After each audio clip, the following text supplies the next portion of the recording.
You will receive a notice in Form 7A which asks you to perform the specified remedy within a fixed time. Once you remedy, the land will also cease to be liable to forfeiture. What if I fails to remedy the breach? The land administrator will then hold an inquiry, where the date, time and place will be provided to you in Form 7B. What should I answer during the inquiry? You have to show the land administrator the causes why your land should not be forfeited, and at the end of the inquiry, he will draw a conclusion from Section 129 subsection 4 paragraph A to C of National Land Code. What are the conclusions? If you successfully justified yourself, the land administrator will make an order for remedy by giving you more time. But if he thinks no more chances should be given, he will take temporary possession of your land or make order declaring the land forfeit to state authority. Any last resort against the order of forfeiture? Yes.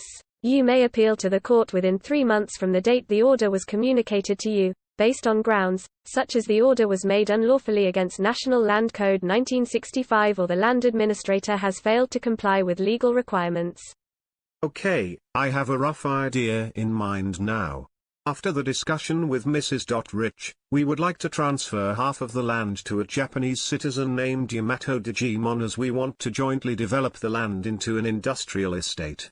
May I know, is it possible? Before proceeding to the discussion whether the transaction is valid, we need to determine the definition of a foreigner under Section 433A of National Land Code. The provision provides that non-citizen is a natural person who is not the citizen of Malaysia. In our current case, Yamato Digimon fulfills the definition of a non-citizen as he is a Japanese citizen. Oh, does this mean that Yamato Digimon is not entitled to the transfer? Looking carefully in your title deed, there is a restriction in interest impliedly provides that the land cannot be sold or transferred to a non-citizen without the approval of state authority. Thus, in order to make a valid transfer, both of you need to obtain approval letter from the state authority before executing the transfer of land to Yamato Digimon. Great. Does this mean that Yamato Digimon can legally own the piece of our land? Is there any more that we need to follow?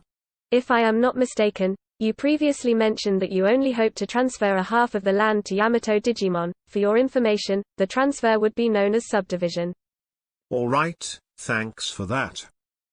Moving on, we will proceed to discuss on the issue that 3 of you wish to jointly develop the land into an industrial estate.